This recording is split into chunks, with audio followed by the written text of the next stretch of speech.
আসসালামু আলাইকুম গাইস, সবাই কেমন আছেন?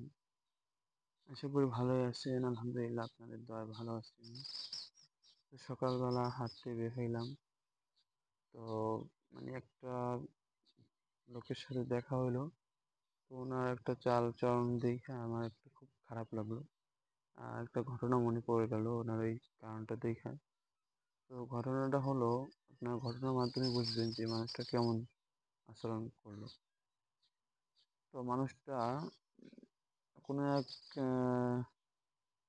সময়ে এক রাজা ছিল।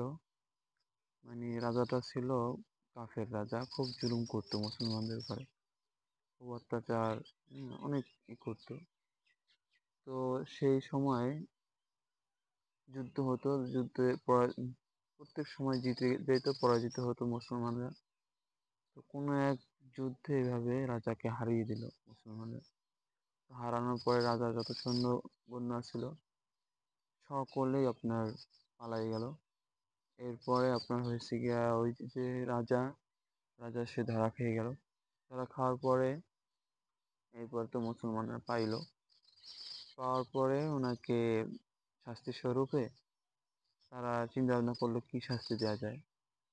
তারপরে একটা শাস্তি বের করলো যে পাতিলের উপরে তাকে বেঁধে পাতিলের উপরে রেখে দিয়ে এরপরে নিচ থেকে আগুন ধরাই দেবে।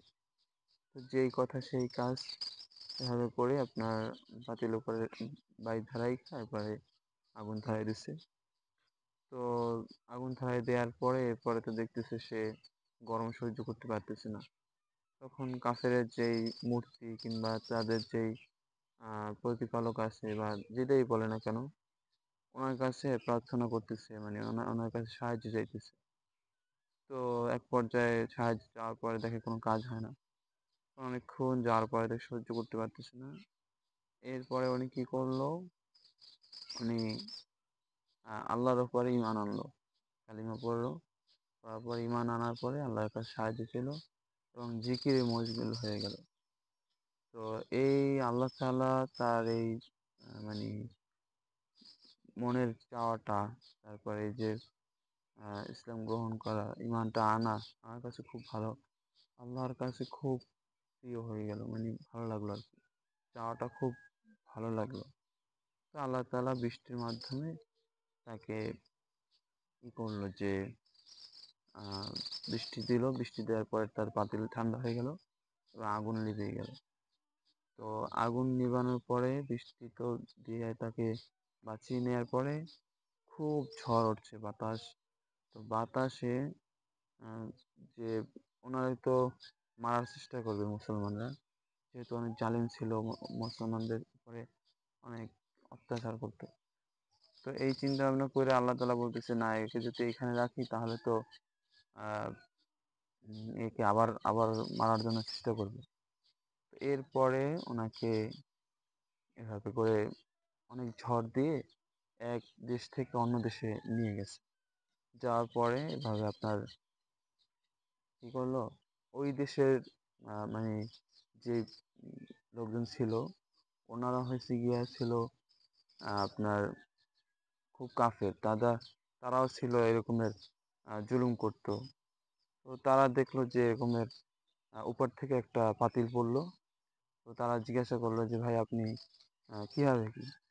তো বলে যে আমি এরকমের আহ খুব জালিম বাদশা ছিলাম, মুসলমানদের উপরে খুব অত্যাচার করতাম।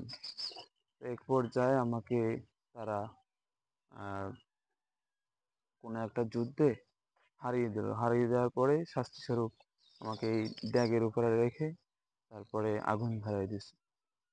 তো এরপরে আল্লাহ তাআলার আমি আমার যেই প্রতিপালক ছিল, যেই মূর্তি ছিল, ওনাদের কাছে সাহায্য চাইলাম, কিন্তু দেখলাম যে কোনো সাহায্য আসলো না।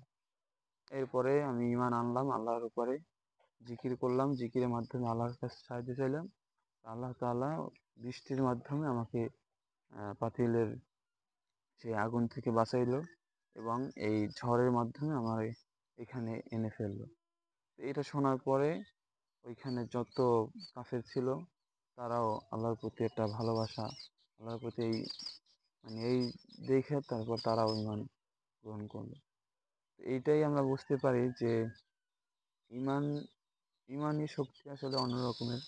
আপনি যদি আহ, সত্যের পথে থাকেন, কিংবা আপনি যদি চান, হ্যাঁ আপনার বাপ দাদারা ছিল হিন্দু, এটা ছিল ওইটা ছিল, কিন্তু ওগুলা মাইনে ফেলাই দিয়ে যদি আপনি ইমান আনেন কিংবা আল্লাহর কাছে সাহায্য চান, দেখবেন যে আল্লাহ তাআলা আপনাকে সব কিছু মাফ করে এরপর আপনাকে আহ, সাহায্য করার চেষ্টা করবে।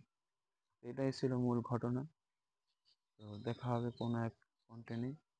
বন্ধু ভালো থাকবেন, সুস্থ থাকবেন, আল্লাহ হাফিজ, আসসালামু আলাইকুম রহমতুল্লাহ।